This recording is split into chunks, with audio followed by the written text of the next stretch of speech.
Vamos embora, galera, falar agora sobre o módulo do estudo da matéria. Aqui, a nossa preocupação vai ser entender um pouco melhor o que é matéria, quais as propriedades que ela tem, como ela se organiza e quais as transformações que ela pode sofrer. Então, acompanha comigo aí e vamos embora.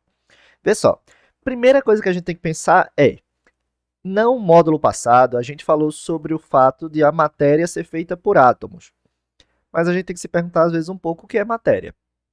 Trouxe aí uma imagem, né, de algum lugar do espaço do universo e para que a gente entenda o seguinte, basicamente, o nosso universo ele é feito de algumas coisas, entre elas matéria e energia.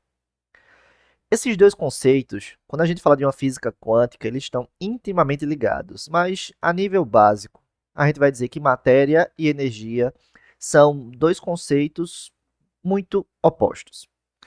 Quando a gente fala de matéria, a gente fala de um tipo de estrutura que apresenta uma série de propriedades que a energia não tem e vice-versa.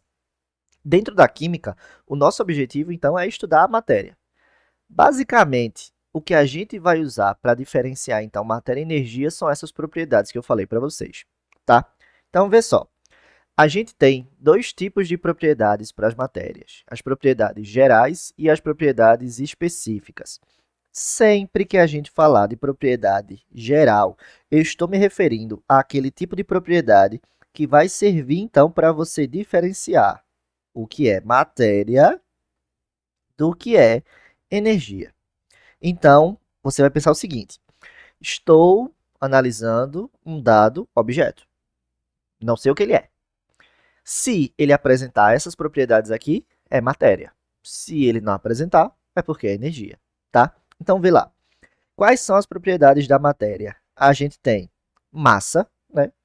A gente tem volume, que são as mais gerais. Então a gente diz, ó, massa e volume são as características básicas da matéria. Tanto é que se você procurar a definição, sei lá, no Google, no ChatGPT, qualquer coisa, ele pode dizer assim, ó, matéria é tudo que tem massa e tem volume, ou seja, ocupa o lugar no espaço. Quando eu falo de massa, é a quantidade de matéria que existe dentro de um corpo. E volume é o espaço que ele ocupa, tá? Elasticidade. Toda matéria ela tem que ser capaz de ser deformada e voltar ao seu estado natural.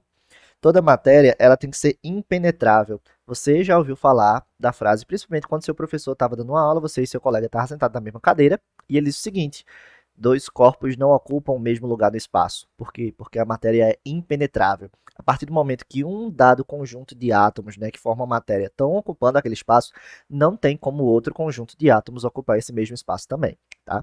E como é que isso vai se aplicar? Numa coisa assim extremamente simples, que já apareceu para a gente dentro de algumas questões e às vezes as pessoas não param para pensar sobre ela. Por exemplo, isso aqui é uma proveta, tá?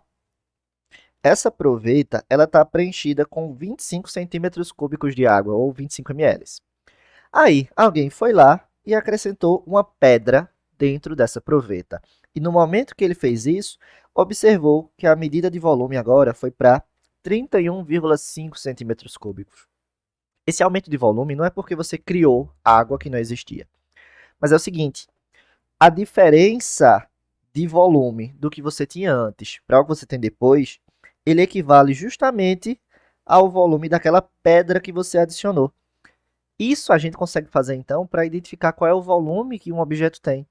Então, se eu tinha 25 ml de água e agora eu tenho 31,5, significa dizer que o volume dessa pedra é de 6,5 centímetros cúbicos. Assim, eu consigo identificar o volume de um objeto sólido, por exemplo, que não tem um formato muito bem definido para a gente usar alguma fórmula matemática, tá? Lembra disso. Além disso, a matéria ela tem que ter divisibilidade, ou seja, ela tem que ser capaz de ser dividida em pedaços menores, e a matéria ela apresenta inércia, né, que é a capacidade de manter o seu movimento a não ser que haja alguma força externa. Se aquilo que você está observando apresentar isso, parabéns, o que você tem é matéria. Mas aí fica o questionamento: muitos tipos de coisas diferentes que eu observar no universo vão ter essas propriedades. Como é que eu vou conseguir diferenciar? Por exemplo, como é que eu vou olhar para um líquido e dizer que ele é água, ou que ele é óleo, ou que ele é gasolina, ou que ele é álcool? Para isso, eu preciso observar a natureza específica de cada um desses materiais. É aí onde vão entrar as propriedades específicas, tá? Mas, bora responder uma questão. Diz assim: a matéria é usada livremente como um termo geral para a substância que compõe todos os objetos físicos observáveis. Átomos e moléculas são todos compostos de matéria. Matéria é tudo que tem massa e ocupa espaço. Lembra que eu te falei? Apresenta propriedades físicas ou químicas que a caracteriza e serve para diferenciar os materiais. Com um simples olhar ao nosso redor, percebe-se que dois objetos não podem ocupar o mesmo espaço ao mesmo tempo. Como é conhecida essa propriedade da matéria? Lembra, dois corpos não ocupam o mesmo lugar no espaço ao mesmo tempo, porque a matéria ela é, isso mesmo, impenetrável, ou seja, tem a propriedade da impenetrabilidade. Beleza? Voltando para aquela ideia que eu estava falando de propriedades específicas, né? Eu preciso caracterizar um dado material. E aí a gente passa a ter agora uma outra série de características. Como eu falei, deu spoiler agora, propriedades específicas da matéria. Agora, quando alguém falar sobre propriedade específica, eu vou me remeter a elas para que eu possa diferenciar os tipos de matéria.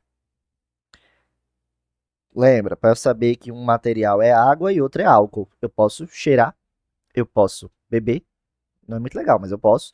Eu posso tocar fogo. Cada líquido vai responder uma coisa diferente. Por quê? Porque eles têm características diferentes. E aí eu tenho um exemplo de propriedades específicas, como por exemplo, os pontos de fusão e os pontos de ebulição, que eu vou falar sobre eles um pouco depois, mas lembra que é a temperatura na qual vai acontecer as mudanças de estado físico. Então, para eu sair do sólido para o líquido, no caso da fusão, e para eu sair do líquido para o gasoso, no caso dos pontos de ebulição. Cada material tem uma dada volatilidade, que é a capacidade dele de ir para o estado gasoso, uns mais, outros menos. Cada material tem a sua viscosidade, que é a capacidade, a resistência ao escoamento. A água, ela é pouco viscosa, porque ela escorre muito fácil. Já quando você pensa sobre a graxa, por exemplo, a graxa é extremamente viscosa, é difícil para ela escorrer. Mas, se eu pudesse escolher uma propriedade específica que é extremamente importante, aí, meu amigo, eu daria muito destaque para essa aqui. Densidade. Densidade é uma relação matemática, tá? E como ela funciona? É bem simples. Imagina que eu tenho duas bolas, uma de borracha e uma feita de um metal. Ambas têm o mesmo tamanho, ambas ocupam o mesmo espaço. Mas, quando eu coloco numa balança, a bolinha de borracha dá um valor de massa X qualquer, já a bolinha de metal dá um valor muito maior do que a bolinha de borracha. Mas vê, elas têm o mesmo volume. O que é que está mudando entre elas? A massa, certo? Quando você tem essa relação, então, entre volume e massa, eu consigo dizer qual objeto é mais pesado do que outro. Alguém já chegou para brincar com você. O que é mais pesado? 1 quilo de algodão ou 1 quilo de, sei lá, de chumbo? Os dois têm o mesmo peso, os dois têm a mesma massa, né? Então, a brincadeira não faz sentido, mas... E é justamente não fazer sentido porque ela faz sentido. Mas quando você fala sobre qual é o que ocupa mais espaço, aí a gente consegue diferenciar. Por quê? Por conta da densidade. Vê, densidade, como eu falei, é uma relação matemática. Uma relação entre a massa que o material tem e o volume que ele ocupa.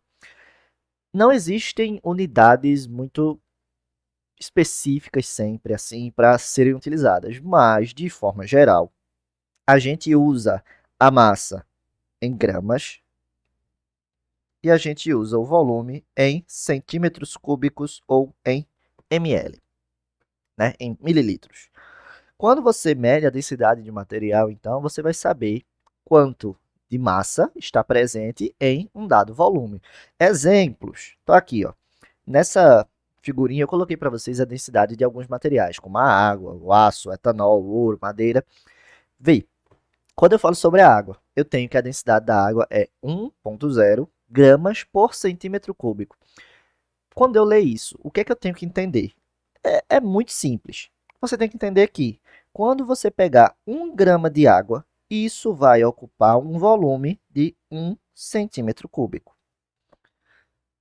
Ou que se você pega 1 centímetro cúbico de água e coloca numa balança, isso vai ter um peso de 1 grama. Pensa sobre o aço. O aço, a densidade agora é 7,8 gramas por centímetro cúbico. Isso quer dizer que se você pegar agora 7,8 gramas de aço e medir o volume, ele vai ocupar um volume de 1 centímetro cúbico. Ou você pensa no sentido contrário. Se eu pegar 1 ml, 1 centímetro cúbico de aço e colocar na balança, o valor dele, que vai ser apresentado ali pela balança na massa, vai ser de 7,8 gramas. Então, veja, quanto maior a densidade, mais massa está ocupando um dado volume. Então, materiais muito densos são materiais que, mesmo com um volume muito pequeno, você tem uma massa muito grande, como é o caso do ouro. Vê, a densidade do ouro é 19,3 gramas por centímetro cúbico. Se a gente mudar um pouquinho as unidades, se você pensar que você tem 1 litro de ouro, 1 litro, derreteu o ouro, peguei ali, 1 litro. Isso vai dar quase 20 quilos. Coisa que na água, 1 litro é 1 quilo, tá? Então, percebe a diferença que vai estabelecer aí. As questões de densidade, elas falam muito sobre você calcular a densidade de material, você analisar a densidade de um material, ou você comparar. Como assim? Imagina que eu estou falando sobre o gelo, certo? E aí eu pego um cubo de gelo e coloco num copo com água, pego um cubo de gelo e coloco num copo com álcool. Será que vai existir alguma diferença entre esses dois sistemas? E eu digo a você, vai. Bem simples. Eu disse, lá no enunciado da questão também, o gelo ele é menos denso do que a água. Aí a pergunta é, qual dos dois copos, então, tem água? Qual dos dois copos tem álcool? Sempre que você tiver dois materiais misturados, aquele que tiver menor densidade, boia. Lembre, menor densidade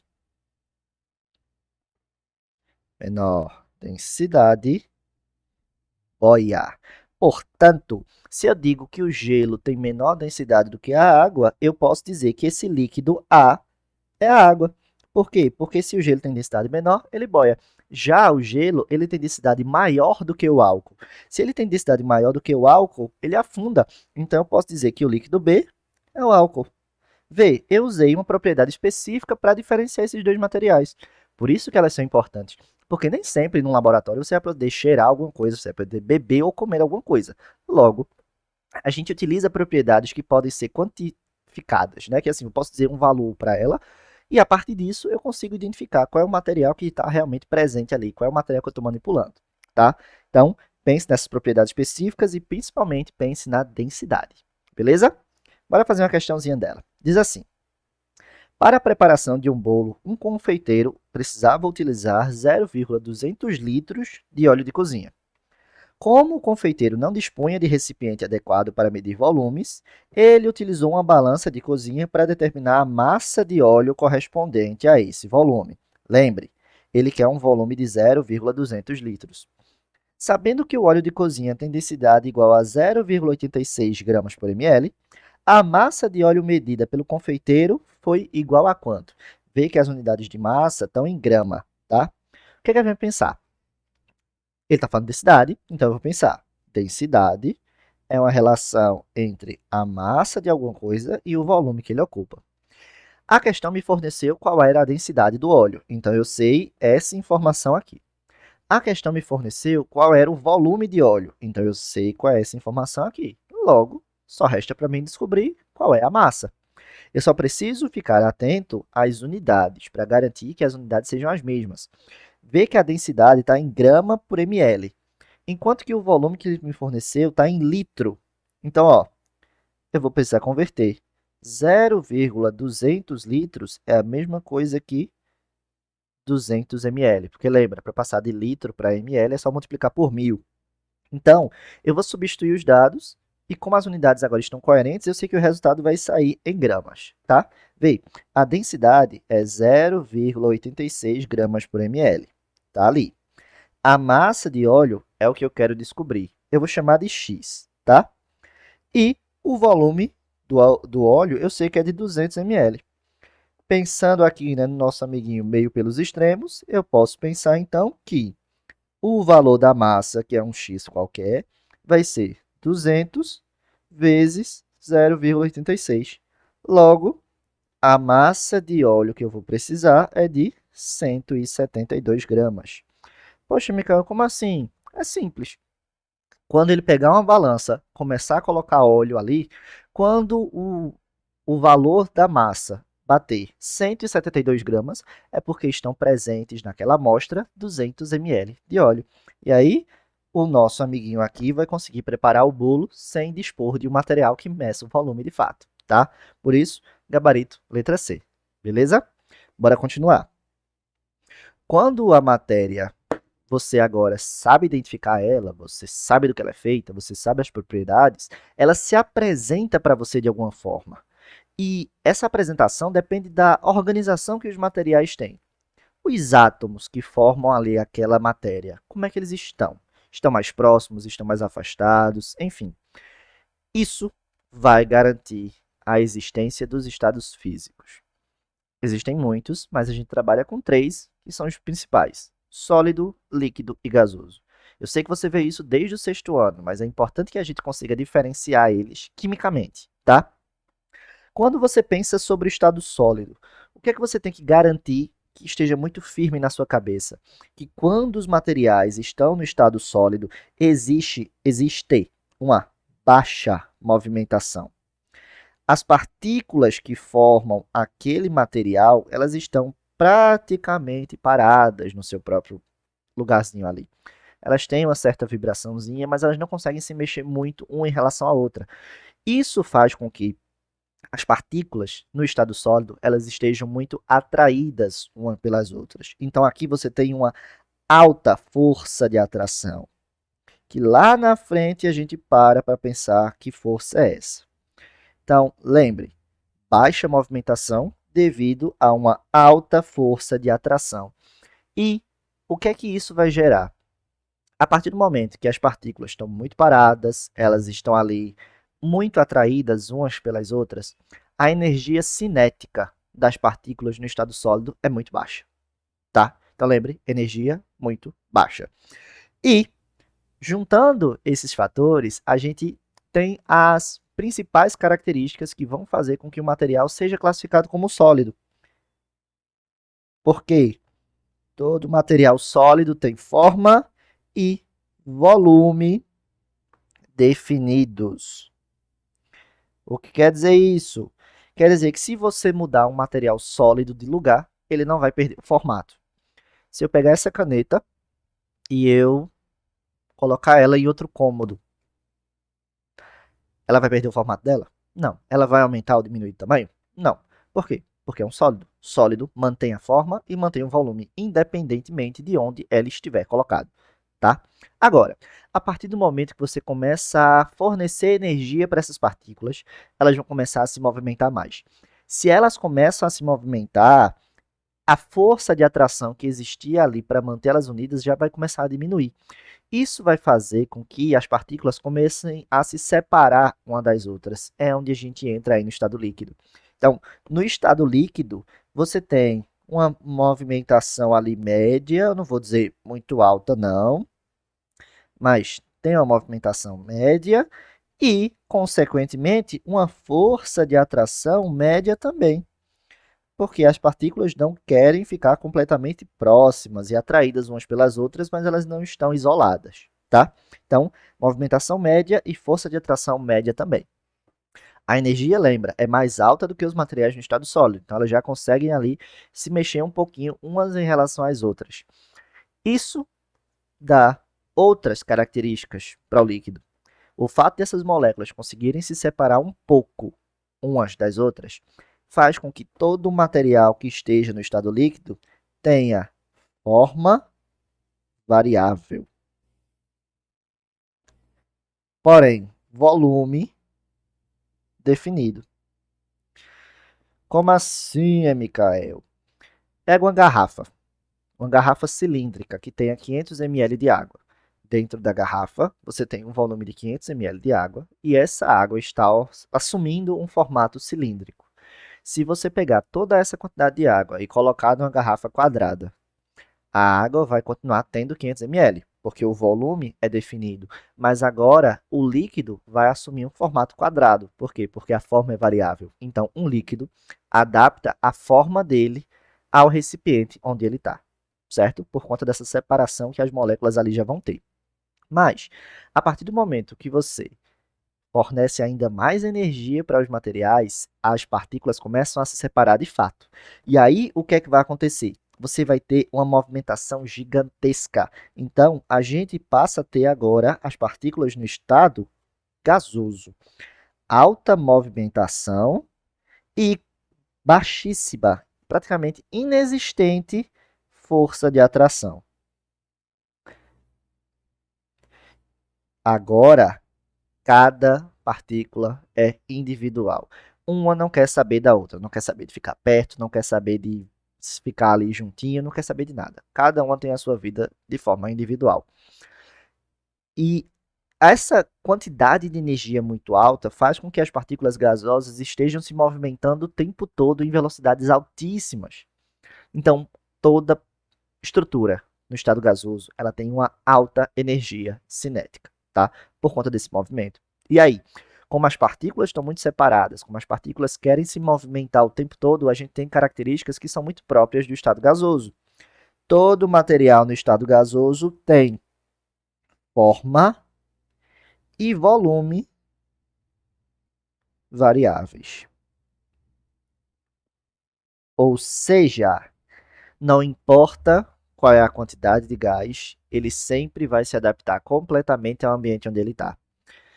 Se você pegar, sei lá, um cilindro de oxigênio que tenha 30 litros. Você tem 30 litros de oxigênio assumindo o formato de um cilindro. Se você pegar todo o ar que está presente ali dentro e colocar dentro de um recipiente piramidal que tenha 10 litros, o gás vai assumir o formato piramidal e ele vai passar a ocupar agora um volume de 10 litros. Por que isso pode acontecer? Porque a gente consegue diminuir tanto ou aumentar tanto um volume de gás. Porque lembre, as partículas estão muito separadas, elas querem ficar separadas. Então, mesmo quando você diminui o volume, o espaço que existe entre elas ainda é tão grande que é possível de você comprimir, tá? Então, lembre disso. Essas são as características principais de cada estado físico e é assim que a gente vai reconhecer eles, beleza?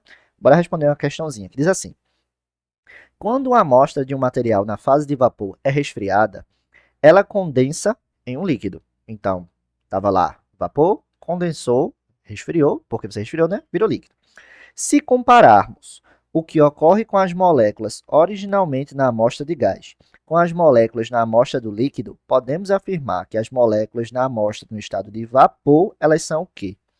Lembra, vapor, alta energia cinética, muita movimentação, baixíssima força de atração entre as partículas. Letra A, estão mais próximas umas das outras do que no líquido? Não. Letra B, não quero falar sobre ela agora. Letra C, pesam menos do que as mesmas moléculas na amostra do estado líquido? Eu vou abrir um parêntese aí, veja. Quando a gente fala de estado físico, eu vou pedir para você olhar para mim. Quando a gente fala sobre estado físico, sólido, líquido e gasoso, a partícula em si, ou a molécula, ou o conjunto de partículas, elas permanecem as mesmas. São formadas por átomos, prótons, elétrons e nêutrons. Não existe átomo gasoso, não existe átomo líquido, não existe átomo sólido. O que muda no estado físico é a distância entre as partículas que formam o material. Por favor, lembre disso. Por quê? Porque a letra C está falando que os átomos, as moléculas vão ficar mais pesadas. Mas lembra, eu não mudo a natureza do átomo ou das moléculas. Então esqueça a letra C. Letra D. São maiores, de novo, mudou de tamanho, mudou de peso, não existe. Mas olha a letra B, né? Se movem mais rapidamente do que na amostra do líquido. Exatamente por quê? Porque as partículas gasosas, elas têm mais energia, elas têm mais liberdade de movimento do que a estrutura no estado líquido. Beleza?